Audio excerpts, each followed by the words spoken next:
যেমন আমরা একটা প্রেজেন্টেশন বানাবো, তো প্রেজেন্টেশনটা বানানোর জন্য আমরা একটা টাইটেল লিখবো, ঠিক আছে। টাইটেলটা এরকম ধরনের লিখে নিলাম আমরা।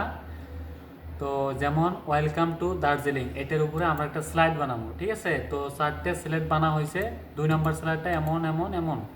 তো টোটালি আমার 4টে স্লাইড আছে, ঠিক আছে। তো স্লাইডের মধ্যে আমার পিকচারও আছে, যেমন পিকচারে লিখি আমরা এটি ডিসক্রিপশন দিবার পাই।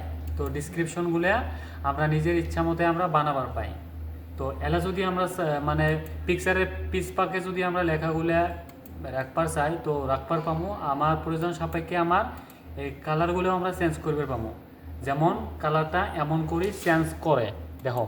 পিকচারটা বড় বানালাম, বড় বানানোর পরে আমরা যে এই যে 5 পাকে লেখাগুলো যে আছে এলা লেখাগুলো আমরা সামনে আনবো। তো ওইটা আমরা কেমনে করে আনবো, ওই যে দেখো ফরম্যাটত যাবো, যায়া সেন্ড টু ব্যাক এটাতে ক্লিক করবো, ওই যে লেখাগুলো আসি গেল।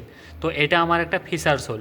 তো আমরা এই যে টাইটেল বারটা যেটা আছে টাইটেল বারটা আমরা লেখার কালারও চেঞ্জ করবে পাবো, ঠিক আছে। তো এইভাবে তোমরা চাইলে কালারগুলোও চেঞ্জ করবে পাবে।